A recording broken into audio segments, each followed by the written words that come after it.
Carolyn Doobie here. What's the play for today? Well, today I'm playing around with my gel press plate, and when I started this, I had no real direction for where I was going. But luckily, thanks to a song, I had some inspiration, and that led me to using one of the action figures that I have in the studio. Yep, I was using a toy for gel printing today. So I'm adding some paint to the 8x10 plate. Now, of course, since I'm not sure exactly what I'm gonna do, I sure as heck didn't know what color I wanted to use, so I grabbed all of them. I'm trying to put a whole bunch of rainbow colors on here.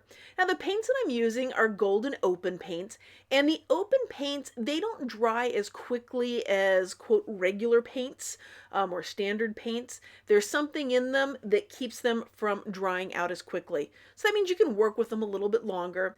Now, in the background, as I was doing this, I have the radio blaring. I love really loud music when I create, and the song that I'm listening to is by Walk the Moon, and it's called 1 Foot, and I'm loving this song. It's one of my favorite bands, too.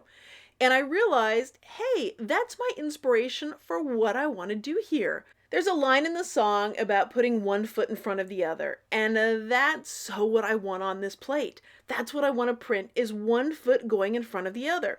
Now, my feet are not going to fit on this in the way that I want. I need little feet, and I've got something in the studio that can absolutely help me with that. I have little action figures. So yes, I keep toys around my studio. Now this one happens to be Malcolm Reynolds from Firefly. Yes, it was only on for 1 season, but what a glorious season it was. And so I'm using his feet to walk right across this plate and create the pattern.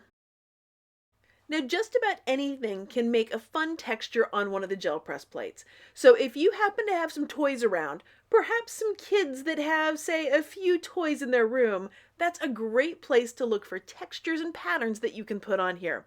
Legos, I will tell you, make fantastic prints and textures. And when I finished taking the poles for these prints, I had the feet walking across it, but I wanted to incorporate more from the song because I've had this song on repeat all day long. Now, by the way, why can't you hear that song playing right now? Well, that's because I don't have the rights to it, so I need to respect another artist, and that's why I can't actually play it in the background. But if you want to hear it, go check out 1 Foot by Walk the Moon. Now, I could have left my prints just the way they were, but I decided I wanted to add some title and journaling to it, turning it into an art journal page.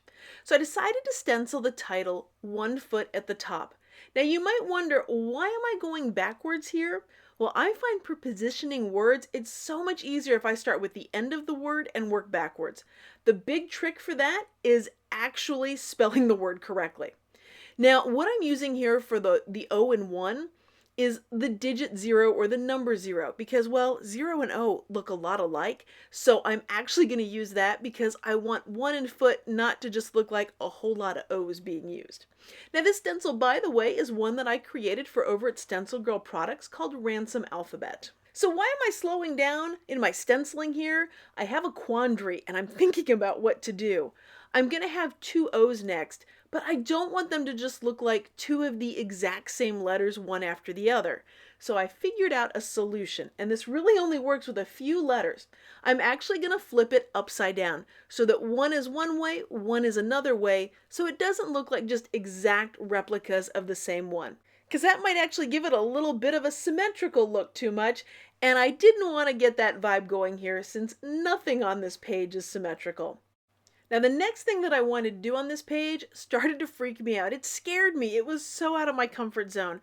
I wanted to add some words on here in my own writing that were legible, that somebody else could read. I wanted to add in front of the other. Words from the song, and so when you saw this, it would say 1 foot in front of the other. Except that involves my handwriting. And I'm not a big fan of my handwriting, especially legible handwriting. I love scribble journaling, but to write it legibly?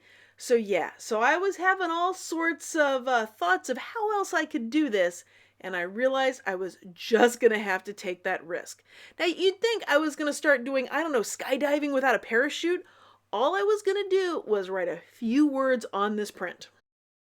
So I grabbed that fine liner, it's got it filled with some white ink, and I started writing those words. And it did not go nearly the way I envisioned it in my head. It actually kind of made me cringe. I really didn't like it. So what did I say? I said oops. It's an outstanding opportunity presenting suddenly. So I went back to my scribbled journaling that I love so much, and I started writing on the words from the song. Now, of course, you can't read those. I can't read those, but I'm having a great time listening to the song and writing down the words that they're singing. So now you know one of the bands that I love to listen to when I'm playing in the studio. And what about you? Do you like to listen to music when you're playing and creating? And if so, what kind of music or bands are you listening to right now? I'd love to know, so let me know in the comments. Well, thanks so much for joining me for today's play. I hope you've had as much fun as I have. And of course, if you want to see more of my videos, hit that subscribe button so you'll know as soon as I have a new one out. And you bet I've got more gel printing fun waiting over on the blog at acolorfuljourney.com. Thanks for letting me be a part of your colorful journey.